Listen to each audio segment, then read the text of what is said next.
Deux nouvelles notes font leur apparition. Le Fa en clé de Sol, qui se jouera avec le quatrième doigt main droite, et le Sol en clé de Fa, qui se jouera lui avec le quatrième doigt main gauche. Nous allons voir tous les points de grammaire de cette page ainsi que ceux de la suivante avant de passer à la pratique. Dans le premier ovale bleu, nous voyons une nouvelle figure de note, la ronde. Comme dans la précédente vidéo, nous comprenons qu'ici, une ronde sera égale à 2 blanches et donc à 4 noires. Dans le second ovale, nous découvrons une autre manière pour le compositeur de nous indiquer qu'une mesure contient 4 temps, c'est la lettre C. En effet, si vous voyez au début du morceau un C majuscule, eh bien c'est exactement la même chose que le chiffrage 4-4. Dans ce dernier ovale, nous observons une double barre un peu particulière puisqu'elle est précédée de 2 points. Il s'agit d'une barre de reprise. Elle indique au musicien qu'il doit jouer 2 fois de suite le morceau.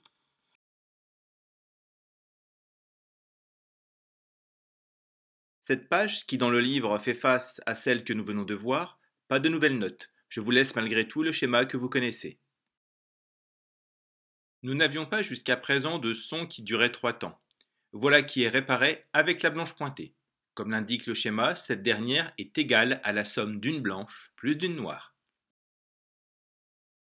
Petite remarque au passage, la ronde est notre premier morceau à 3 temps. Les 3 nouveaux dessins présentés sont des figures de silence. Ils précisent au pianiste, mais aussi à tous les musiciens, de faire silence pendant 1, 2 ou plusieurs temps. Commençons par le plus particulier, le soupir. C'est le silence qui correspond à la noire, donc à un temps. Dans l'ovale, juste au-dessus, nous avons la demi-pause. C'est un petit rectangle noir posé sur la 3e ligne. Il correspond à la blanche, donc à 2 temps. Enfin, dans l'ovale tout en haut, la pause. Cette fois-ci, le rectangle est accroché à la 4e ligne. Ce silence a une double signification. C'est celui qui correspond à la ronde, mais aussi à une mesure complète de silence. Si par exemple je dessine une pause dans une mesure à 3 temps, eh bien elle vaudra 3 temps. Dans une mesure à 4 temps, 4 temps. Dans une mesure à 2 temps, 2 temps. Pour ne pas confondre pause et demi-pause, je vous invite à retenir par cœur la phrase suivante. La demi-pause se pose, mais la pause ne se pose pas. En effet, la demi-pause se pose, le rectangle est posé sur la 3e ligne, mais la pause ne se pose pas, il est suspendu.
Je ne jouerai pas volontairement tous les morceaux du livre car il faut aussi que vous appreniez à découvrir par vous-même.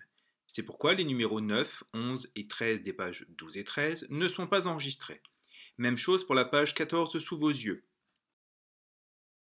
En dehors des points théoriques que j'ai abordés au fil des cours depuis le début de ces vidéos, votre travail pianistique doit être rigoureusement le même, à savoir bien veiller à lever légèrement la main entre chaque note, travailler à l'arrondi du doigt, ne pas casser sa dernière phalange, garder une pulsation stable et régulière. Vous avez peut-être remarqué une plus grande difficulté à utiliser le 4e doigt. C'est tout à fait normal. Il va se renforcer au fil des pages, soyez attentifs à sa tenue et patient. Je profite de ces derniers morceaux du chapitre pour refaire un peu de lecture avec vous.